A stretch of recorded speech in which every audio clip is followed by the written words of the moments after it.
Assalamualaikum warahmatullahi wabarakatuh. Jumpa lagi dengan saya Fauzi Antonio ya teman-teman. Di kesempatan kali ini kita akan membahas tentang YouTube kembali ya guys. Karena wajib bagi YouTuber pemula itu juga harus mengetahui bagaimana sih algoritma YouTube itu seperti apa. Nah, kita akan bahas mengenai algoritma YouTube ya teman-teman. Nah, apa sih yang dinamakan algoritma YouTube? Kinerja YouTube itu seperti apa sih ketika dari teman-teman itu membuat konten seperti apa? Nah, ini simak penjelasannya mengenai algoritma YouTube ya teman-teman. Saya coba mau menjelaskan tentang algoritma itu seperti apa, alurnya, perjalanannya itu seperti apa ya teman-teman. Algoritma itu adalah merupakan sistem yang menilai apakah suatu video memiliki kualitas baik dan dapat direkomendasikan untuk lebih banyak penonton. Nah, hal itu yang dimaksud dengan algoritma YouTube, sehingga nanti dari teman-teman ketika kita browsing, kita searching baik di beranda YouTube ataupun dari kita saat kita itu mencari keyword kata kunci ya teman-teman.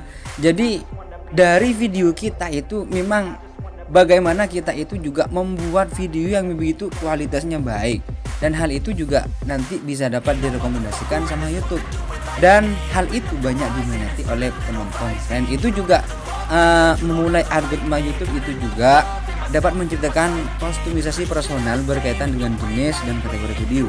Nah, jadi dari kategorinya itu kalau memang kontennya teman-teman itu tentang musik, jadi kita pilih kategorinya tentang musik, ataupun kategorinya tentang tutorial.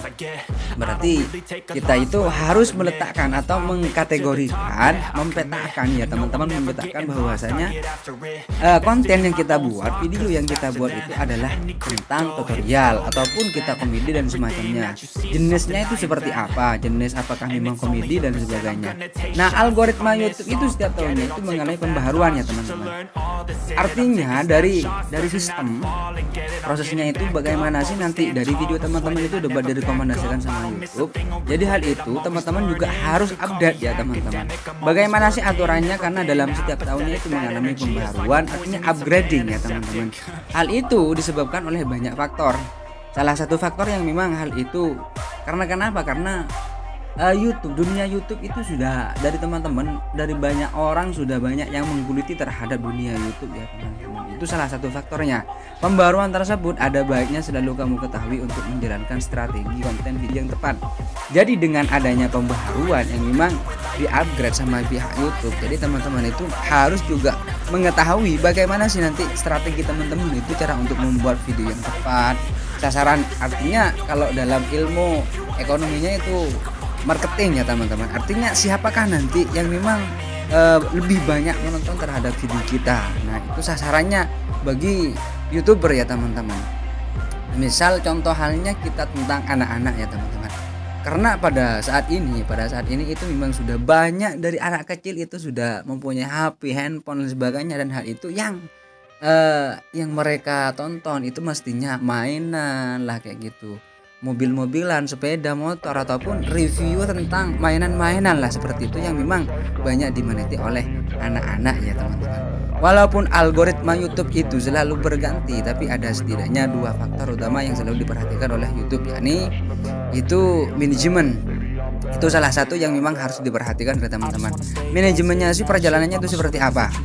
Jadi teman-teman itu harus juga memperhatikan bagaimana sih, apakah kalau saya membuat konten yang seperti ini diminati oleh banyak penonton, apakah tidak. Nah, seperti itu ya teman-teman.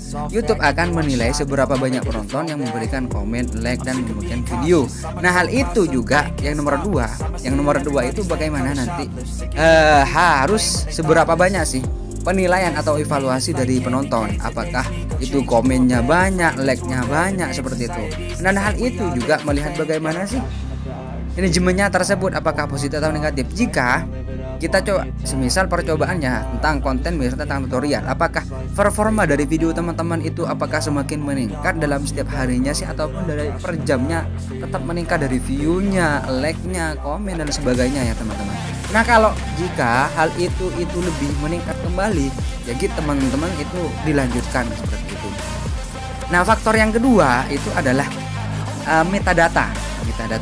Selain dari manajemen, YouTube juga perlu memastikan bahwa metadata yang kamu cantumkan mulai dari judul, keyword, hingga deskripsi sesuai dengan apa yang dicari oleh pengguna YouTube. Nah, itu faktornya ya teman-teman. Walaupun lanjut, faktor yang kedua itu adalah bagaimana itu memastikan metadatanya itu seperti halnya judul ya teman-teman, diperhatikan karena dalam judul itu sangat pengaruh.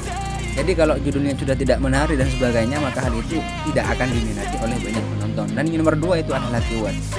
Artinya kata kunci ya teman-teman, kata kunci. Bagaimana sih kata seperti apakah yang nantinya dari teman-teman atau dari penonton itu yang banyak dicari. Nah, itu harus juga diperhatikan sehingga keterangan atau yang mewakili terhadap isi video seperti halnya thumbnail dan sebagainya ya teman. Deskripsi itu juga disesuaikan. Hal itu nanti memancing bagaimana dari teman-teman YouTuber ataupun dari penonton itu banyak diminati Pak, yang paling banyak diminati itu apa. Nah, seperti itu ya teman. Itu hanya saja ini pembahasan tentang algoritma YouTube ya teman-teman. Untuk tujuan utama algoritma itu pembahasannya di video selanjutnya.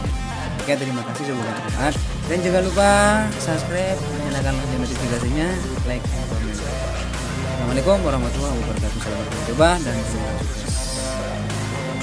Nah, seperti ini ya teman-teman.